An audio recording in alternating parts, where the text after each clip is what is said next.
looked at 3 principles of collaboration already. The first one is the fact that you have to conquer the triple evils of pride, selfishness, and what? Competition. And then the second principle we looked at is the fact that you have to know and value yourself. Know what you're bringing to the table and value what you're bringing to the table.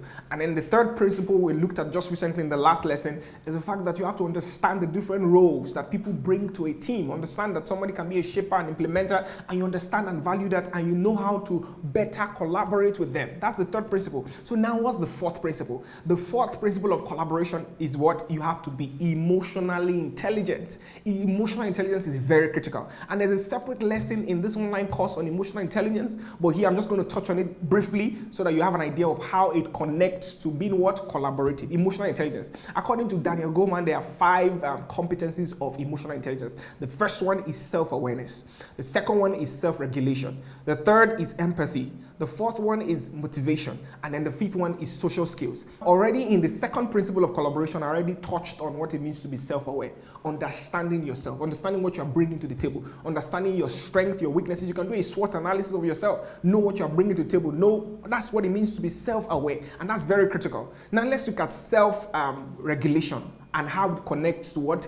Collaboration. Now, when you are working with team members, different things will come up. I mean, conflict will arise. You will get angry. I mean, because there will be conflict of interest. There will be times where what somebody said, you disagreed. So there will be disagreement and all of that. How do you manage that such that you don't flare up in the office, you get into fisticuffs and everybody's angry and you are fighting and all of that? You need to learn how to regulate yourself. And how do you do that? I mean, you're going to learn that more extensively in the training on emotional intelligence. But for now, I'm just going to give you one tip on how to regulate yourself. How do you do that? You have to plan in advance. You have to know the things that trigger you. Understand your triggers. Understand the things that affect you emotionally. And so when anything comes to you and anything gets you angry, you need to find how to develop and cultivate the right response. Many people just react. There's a difference between reaction and response. In between the time frame between when something happens to you and the time you respond, there's always a time frame. And that time frame is where emotional intelligence lies. You can't just react and have an emotional reaction to things. So in regulating yourself, in practicing self-regulation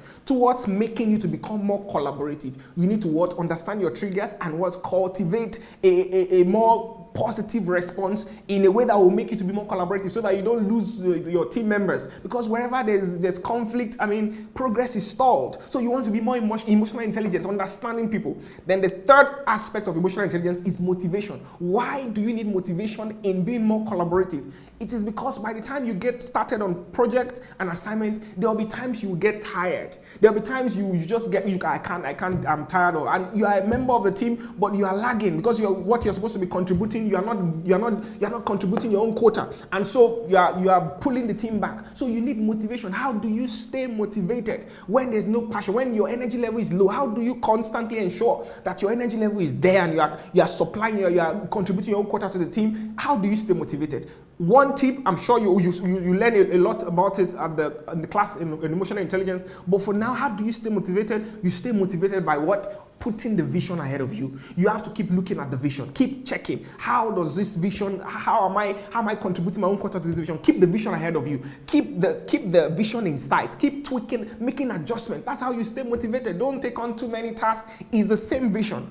And so if you keep the vision ahead of you, you see the reason. Why am I doing this? Keep revisiting the purpose. Why am I doing this thing? And so that's why people get tired. Because by the time you get tired, you're not delivering on the task. You're not delivering on your own responsibilities. And because you don't have a clear sense of vision, because 10, 5 years, 6 years, 7 years down the line, you're already getting tired. That's why you need to revisit. That's why companies go on retreat. They recast the vision, put the vision again before the people, and you understand. So there's new level, there's new fire that is birthed on the heart of people. So motivation is very important because so that you can collaborate with other people. If all the other members of your team, they are all passionate and you are not passionate, you are going to be affecting your deliverables on the team. So it's important that you learn collaborative skills. Then the fourth one is what is called empathy. Empathy is very critical. Again, you're going to learn more about that in the class on emotional intelligence. But here now, empathy is very critical in collaboration. Why is empathy important? Because On a team, you have members on the team. You have different people with different perspectives. You have, and whenever you're working on a team, you have to be empathetic. If you're the team leader, you have to be able to listen to the opinions of other people. You don't just come and say, this is the course of action. Listen to what they have to say. Understand their viewpoints. And that's why empathy is very important. This is very critical in making you a more collaborative person. Develop empathetic skills. Listen to people. Hear their opinions. That's just what empathy is about. Stepping into the shoes of other people, understanding what they are saying, understanding their perspectives, and being able to make your decisions based on that. And then the last one is social skill. But social skill is connected to the subsequent principles I'm going to discuss. So I'm going to leave that now. Emotional intelligence. Emotional intelligence is very important. You have to be emotionally intelligent in your journey towards becoming more collaborative. So once again, the first one is what? Conquer the triple evils. Number 2 is understanding yourself and also understanding others and valuing others. And then number 3 is what? Understand the different roles in a team. And then the fourth one we just looked at now is what is called being emotionally intelligent. Then number 5 now, what is the 5th principle? Remember, we're going to 7 principles. What is the 5th principle of emotional intelligence? And this is very interesting. Master effective communication. Master effective communication. Communication is the lifeblood of any organization. Imagine you're working with team members and you don't talk, you don't write to each other, you don't say anything to each other. No, communication is what takes organizations to the next level. So you speak, either you are speaking something or you're writing something, you are communicating the vision to your team members, you are making them understand the next direction of the company. You need to master effective communication. And so when we talk about effective communication, we're not just saying, oh, know how to write, know how to speak. It's beyond that. It's the lifeblood of any organization. It's what companies know how to do. I mean, social media is very common now. And so you need to know how to communicate your intent. Whatever you are working with team members, let's say you're the team leader and you have members of the team, it is to the degree you're able to communicate the vision and get them to understand what it is you want them to do, that they're able to deliver on the task. So effective communication is very critical. And for the purposes of this training, we're just going to be looking at the 7 C's of effective communication. What are the 7 C's? What these 7 things have to be evident in your journey to becoming more collaborative. 7 C's of communication. Number 1, your communication has to be complete. Your communication has to be complete. You have to have all the details. You can't afford to take out a part of the information and expect your people, your members to understand. You can't afford to miss out something, a critical part of information. It has to be complete. So in talking and expressing yourself, in saying something, in communicating an idea or a vision, you have to put yourself, and that's where empathy comes into play. You have to put yourself in the perspective, in the shoes of the other person and say, look, how is this person going to give, once this person gets this thing I'm saying, are they going to get the whole picture? That's what it means to be complete. Your communication, your speaking, your writing has to be complete. That's the first C of communication. The next one is concise. The 7th C, this is the second one now, concise. Your communication has to be concise. And when we talk about concise, it is not just about length. It's not just about, oh, it has to be 10 pages. It has to be 10 pages and not 50 pages. It has to be one slide. Of course, that comes into play. But when we talk about being concise, it's about going straight to the point. Don't meander and go into all the details and everybody is trying to understand. Concise means just hit the nail on the head. Let them understand what you're trying to say. Conciseness means communicating what you want to convey in the least possible words, without trading key aspects of the message. So you're not missing words, you're not giving a long and verbose introduction, especially when there's a meeting. Remember, it's about collaboration. So you don't just talk and people don't understand.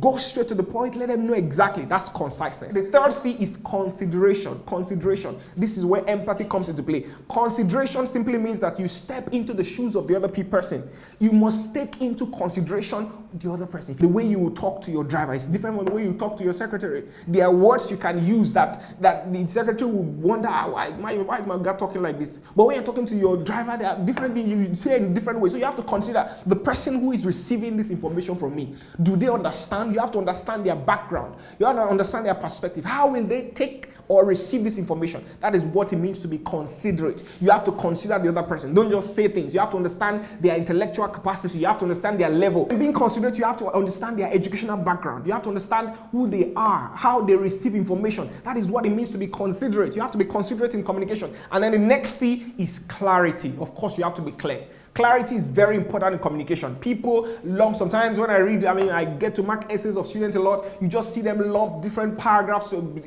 different thoughts together in one paragraph, and everything just all mumbles in communication and even in speech. When you are writing or when you are speaking, you have to be clear.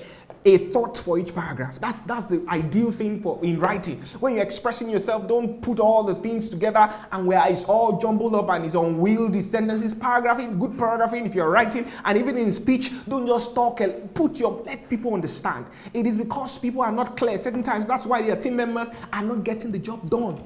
You have to be clear in communication. Clarity means emphasizing on a specific message or goal at a time, rather than trying to achieve too much at once. You have to pace the communication to make it clear. Don't just say, I want to say everything today. No. Pace the communication. The next C of effective communication is concreteness. You have to be concrete. Whatever you are saying, whatever you are writing has to be concrete. And what does that mean? So for example, you write to your team members, you write a mail to them and say, we're going to be meeting at the University of Lagos by 7 p.m. on the 20th of May 2020, for example.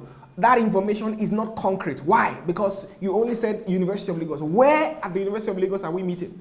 So that's not concrete. So whatever you're writing or saying, concreteness means specificity. You have to be specific to the details. So you're writing to your team members, you have to write where University of Lagos, Faculty of Education, Hall 10. Or Hall 9, whatever it is, details. So concreteness, and that's why people miss out. So they just get to University of Lagos and everybody's wondering and all of that. Communication has to be concrete.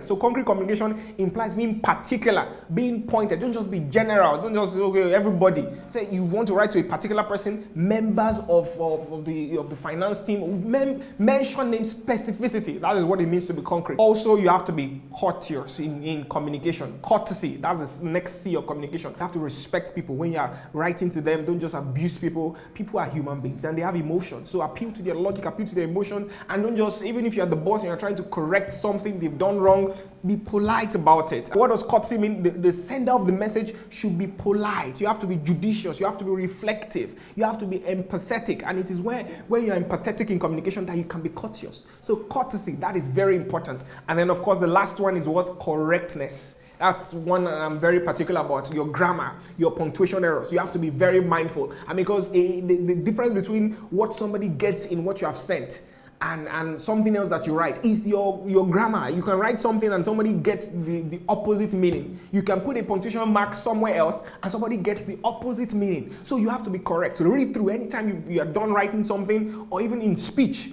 If you are writing anything, read through. I always make sure you proofread or you edit your work before you send it out. Your mail, everything edited. Where your punctuation mark should be, your full stop, the commas, everything. That is what it means to be correct. So what are the 7 C's again? The first one is what you have to be completeness. The second one is concise, keep it short. And then the next one, consideration, think about the other person. And then clarity, and then concreteness, and then courtesy, and the last one is correctness. All of these things make you to be more effective in your communication towards making you to be what? Remember, we're talking about collaboration. It's about you have things you want to communicate to your team members. You have things you want to say. These things will help you to be more collaborative because you're positioning yourself to pass your ideas across in a way that will make them understand. Because it's to the degree that they understand what you're saying that they can deliver on that task. Okay, so that's the 5th principle of what? Of collaboration. And in the next lesson, I'm going to look at the last 2 principles. They promise to be exciting. Join me soon.